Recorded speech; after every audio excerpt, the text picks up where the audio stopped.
अस्सलामुअलैकुम, मैं हूँ इरफान बशीर। मैं हूँ हुदा शाह। बुलेटिन में हमारे साथ देंगे उन्जिला इरफान भी। सबसे पहले आपको बताएं, वफाकी वज़ीर इत्तलात अता तारड़ का कहना है कि तहरीक इंसाफ सियासी नहीं, दहशतगर्द जमात है। तहरीक इंसाफ के खून में तशद्दुद की सियासत है। ये लोग हमेशा लाशों की तलाश में रहते हैं, अपने ही लोगों को मरवा कर इल्ज़ाम सिक्योरिटी फोर्सेस पर लगाते हैं। PTI पर पाबंदी के लिए पीपल्स पार्टी से मुशावरा जारी है। बनु वाक़े पर खैबर पख्तूनख्वा हुकूमत पॉइंट स्कोरिंग कर रही है। मजीद कहा, बन्नू वाक़या तहरीक इंसाफ ने खुद किया है। इनकी कोशिश थी इल्ज़ाम फ़ौज पर लग जाए कि सिविलियंस को मार दिया। बन्नू में ताजरों के एहतजाज में तहरीक इंतशार के लोग शामिल हुए। बन्नू वाक़े में आपके लोग मुलव्विस हैं, आप खुद इंक्वायरी कैसे करा सकते हैं? दहशत गर्दों को तहरीक इंसाफ की हुकूमत वापस लाई, कौम इसका नुकसान बर्दाश्त कर रही है। जर्मनी हमले में कोई पाकिस्तानी मुलव्वस हुआ तो शनाख्ती कार्ड ब्लॉक, पासपोर्ट मनसूख कर देंगे। सियासी अनासर मुलव्वस हुए तो बानी PTI भी नहीं बचा सकेंगे। मुल्क में एक सियासी जमात जिसको तहरीक इंतशार भी हम कहते हैं और TTPTI भी कहते हैं, तहरीक तालिबान पाकिस्तान तहरीक इंसाफ, उसकी शुरू से कोशिश रही है कि इस मुल्क में जो सियासत की जाए वो इंतशार की सियासत की जाए, तशद्दुद की सियासत की जाए और इस मुल्क के हालात को ख़राब किया जाए और कोशिश की जाए कि इस मुल्क में इकोनॉमिक स्टेबिलिटी ना आए। मुल्क की इकॉनमी को डीरेल कैसे किया जा सकता है, मुल्क को डिफ़ॉल्ट कैसे किया जा सकता है, मुल्क में अदम इस्तेहकाम कैसे पैदा किया जा सकता है। जब भी इन्होंने सियासत की, ओए तोए की सियासत की, गालम गलोच की सियासत की, लोगों को तशद्दुद पे उकसाया, बदतमीजी पे, बद इखलाकी पे उकसाया, ये वो लोग हैं जो हमेशा लाशों की तलाश में रहते कि जब भी कोई मुजाहरा हुआ इन्होंने कोशिश की कि अपने ही लोगों को मरवा के उसका इल्जाम लगवाया जाए हुकूमत के ऊपर, पुलिस के ऊपर, इंतजामिया के ऊपर। बन्नू में क्या लाशों की तलाश है ना, ये खत्म होने का नाम नहीं लेती कि कहीं से लाश मिल जाए और हम कह दें ये देखें जी ये इन्होंने हमारे लोग मार दिए। बन्नू का वाकया आपके लोगों ने खुद किया, मुसल्ला जत्थे आपने भेजे, मुसल्ला जत्थों ने वहां पे फायरिंग की, दहशतगर्दी का जब वाकया हुआ वहां पे लोगों को लड़ाने की कोशिश की, दंगा फसाद करवाने की कोशिश की। शुक्र है बड़े नुकसान से बच। वज़ीर आज़म शहबाज शरीफ कहते हैं कि नाम निहाद मुंसिफ ने साजिश करके PKLI को तबाह करने की कोशिश की। अवाम की तरक्की पर सियासत नहीं करनी चाहिए। मुफ्त इलाज की सहूलत गरीब आवाम का हक है। इशराफिया तो महंगा इलाज करवा लेती है, गरीब की जिम्मेदारी हमने उठा ली है। इस्लामाबाद में जना मेडिकल कॉम्प्लेक्स का संग बुनियाद रखने की तकरीब से खिताब करते हुए वज़ीर आज़म ने कहा, 6 माह में लोड शेडिंग खत्म करने की बात पर मेरा मजाक बनाया गया था। हॉस्पिटल कितनी देर में बनेगा ये नहीं बता सकता, मगर 1 साल में मुकम्मल करने की हिदायत दी है। इलाज मुआलजे में जना मेडिकल कॉम्प्लेक्स खित्ते का सबसे बेमिसाल सेंटर होगा।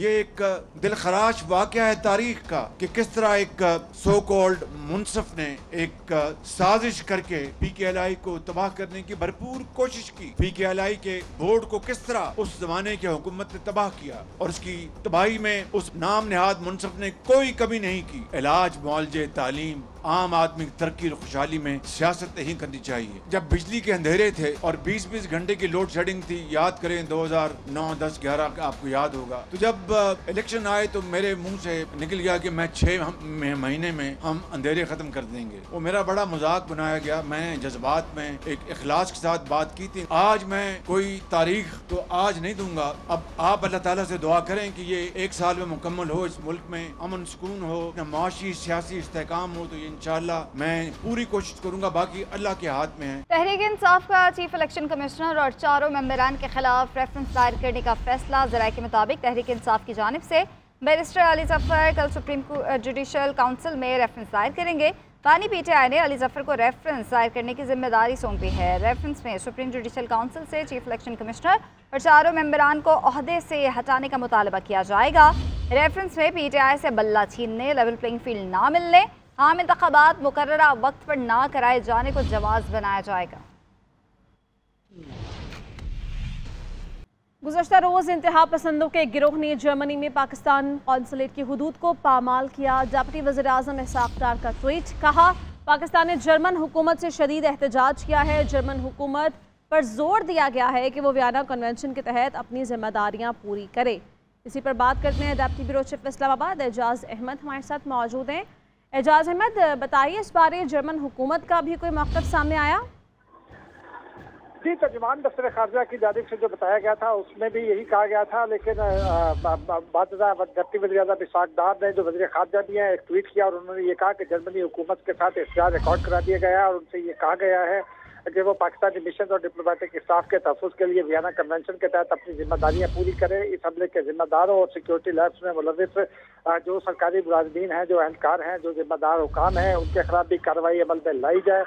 ताम सफारती जो है का ये कहना है कि जर्मन हुकाम ने भी ये यकीन दिलाया है कि वो परपिट्रेटर्स को और जो लैब्स के जिम्मेदार हैं उनके खिलाफ तहकीकात कर रही है। 2 अफराद को गिरफ्तार किया जा चुका है और बाकियों की गिरफ्तारी के लिए कोशिशें जारी हैं। उनके वीडियो फुटेज से मदद दी जा रही है उनकी गिरफ्तारी के लिए और जर्मन हुकूमत ने भी यकीन दिलाया है कि उनको करार वाकई सजा भी दी जाएगी। जी शुक्रिया एजाज अहमद, आप बता रहे थे।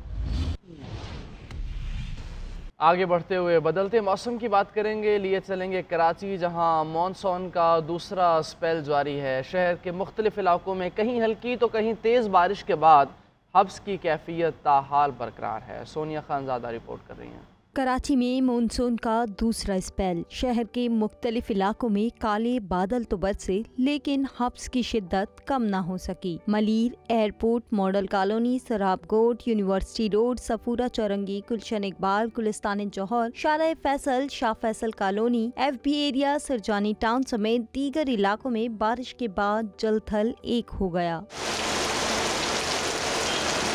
महकमे मौसमियात का कहना है कि शहर में रात के औकात में भी बादल बरसने का इम्कान है और हवा का कम दबाव बरकरार रहा तो कल भी शहर के मज़ाफ़ाती इलाकों में बारिश मुतवक्के है। ताहम कल शाम में समंदरी हवाएं बहाल होने से दर्जा हरारत में कमी आएगी। दूसरी जानिब बारिश के बाद मेयर कराची मुर्तज़ा वहाब भी शहर के दौरे पर निकले और सूरत का जायजा लिया। सोनिया खानजादा, GNN, कराची। पंजाब में एयर एम्बुलेंस सर्विस का आगाज। वज़ीर आला पंजाब मरीम नवाज का कहना है कि नवाज शरीफ की हिदायत के मुताबिक पंजाब की आवाम से किया एक और वादा पूरा कर दिया। पाकिस्तान की तारीख में पहली एयर एम्बुलेंस ने काम शुरू कर दिया। मियांवाली में छत से गिरने वाली नादार मफलूज मरीज़ा को फौरी रेस्क्यू करके पिंडी मुंतकिल किया और इसे फौरी इलाज की सहूलियात फराहम की। साबिक निगरान वफाकी वजीर गौहर एजाज ने IPPs के साथ माहिदों का कच्चा चट्टा खोल दिया। हुकूमत ने रवा साल के 3 महीने के दौरान IPPs को 450 अरब रुपए की अदायगियां की। आधे पावर प्लांट 10% से भी कम बिजली पैदा कर रहे हैं। अवाम करप्ट मुआहिदों के सबब 60 रुपए फी यूनिट अदा करने पर मजबूर हैं।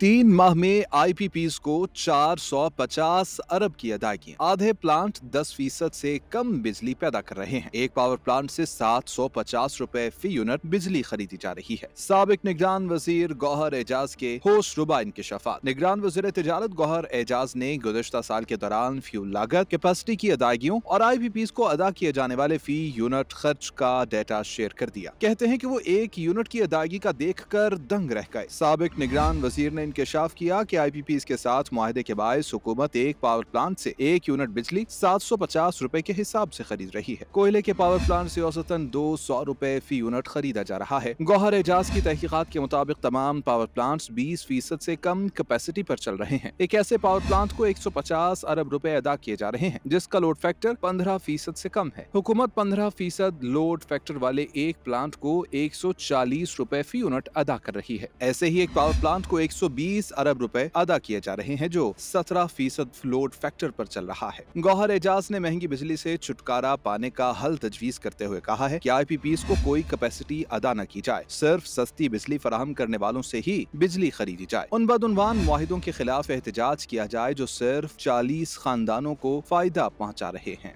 वज़ीर दिफा ख्वाजा आसिफ कहते हैं कि बिजली के बिल्स में कैपेसिटी पेमेंट का मसला जरूर है। 35.5 रुपए फी यूनिट के बुनियादी तारफ में ये कैपेसिटी पेमेंट तकरीबन 18 रुपए फी यूनिट है।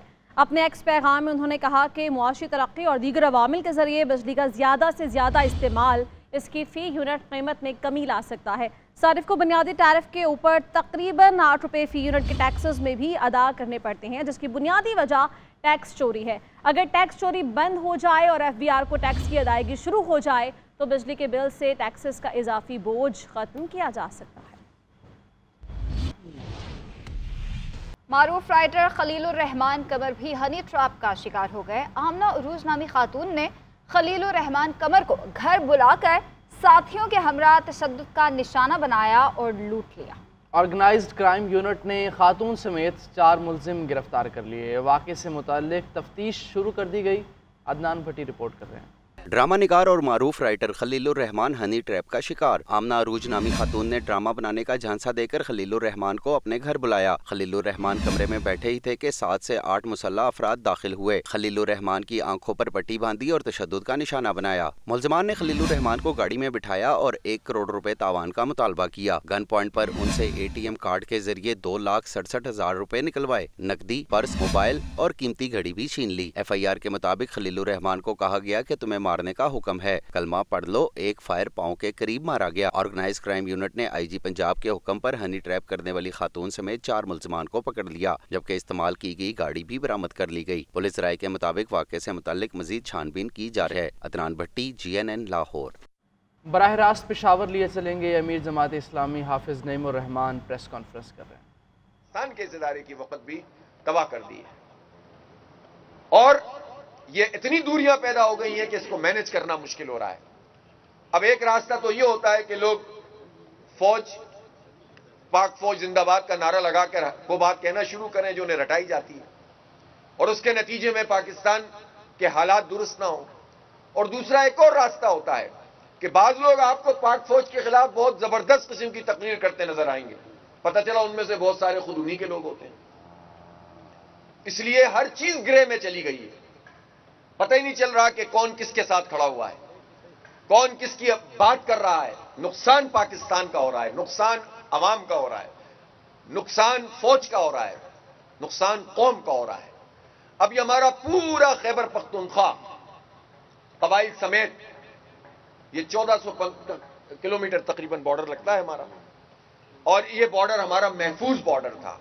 ये कबाइल वो थे जिन्होंने हमें कश्मीर आजाद करा के दिया था। यहां फौज की हमें जरूरत नहीं थी। इस अमेरिका के साथ देने और पाकिस्तान को तबाह करने के नतीजे में यह हुआ कि यह सारा बॉर्डर गैर महफूज हो गया। अफगानिस्तान के साथ हमारा एक रिश्ता 40-45 साल का रिश्ता है। इसकी कीमत हमने अदा की है और हमें कोई इसमें शर्मिंदगी नहीं है। हमारा कोई मुस्लिम मुल्क मुश्किल में होगा और कोई आलमी ताकत उसके ऊपर हमला करेगी तो हम मुसलमानों के साथ खड़े होंगे। जो इनको रिग्रेट था उनको रिग्रेट होगा। आगे बढ़ेंगे। आपको बताएं, पंजाब सेफ सिटी अथॉरिटी का खवातीन को तहफ़्फ़ुज़ फराहम करने के लिए अहम इक़दाम। खवातीन घर बैठे एक फ़ोन कॉल के जरिए वर्चुअल पुलिस स्टेशन से कानूनी मदद हासिल कर सकती हैं। मुल्क का पहला वर्चुअल पुलिस स्टेशन कैसे काम करता है, खवातीन इससे कैसे मुस्तफ़ीद हो रही हैं, लाहौर से बता रही हैं अनम जावेद। ख़वातीन को कोई भी मसला दला दरपेश आता है, वो जस्ट कॉल के ज़रिए, चैट के ज़रिए या वीडियो कॉल, जस्ट मैसेज के ज़रिए अपनी शिकायत जो हैं घर बैठे बिठाए दर्ज करवा सकती हैं। जो वर्चुअल पुलिस स्टेशन क्या है, आइए आपको बताते हैं। जदीद ऑनलाइन सिस्टम के ज़रिए पंजाब भर की ख़वातीन हरासगी, घरेलू तशद्दुद और दीगर मसाइल से मुतल्लिक अपनी शिकायत Punjab police women safety app पर दर्ज करवा सकती हैं। वर्चुअल पुलिस स्टेशन की ख़वातीन कम्युनिकेशन ऑफिसर्स ख़वातीन की मदद के लिए 24 घंटे ऑन सर्विस रहती हैं। अगर हरेसमेंट की कॉल आती है, पहले तो हम पुलिस वालों को डिस्पैच करते हैं, मौके पे भिजवाते हैं। उसके बाद हम कॉलर को कॉल करके बार बार फॉलोअप लेते हैं कि पुलिस पहुंची है या नहीं पहुंची, और साथ ही फिर हम बाद में पूछते हैं कॉलर मुतमईन है कि नहीं है। विक्टिम को हम एंड तक नहीं छोड़ते, अकेला नहीं छोड़ते, आप ये कह सकते हैं। हम उसके साथ रहते हैं वर्चुअली। कहते हैं कि एक औरत ही दूसरी औरत का दर्द समझ सकती है, इसलिए वर्चुअल पुलिस स्टेशन में खातून अफसरान की तैनाती भी बहुत अहम है। इस वर्चुअल पुलिस स्टेशन ने पंजाब की खातून को बाहिम्मत और मजबूत तो बना दिया, लेकिन ज़रूरत अब इस अम्र की है कि पूरे पाकिस्तान की खवातीन को बाहौसला बनाने के लिए इस दायरा कार को फैलाया जाए। कैमरामैन फ़हीम हुसैन के साथ अनम जावेद, GNN लाहौर।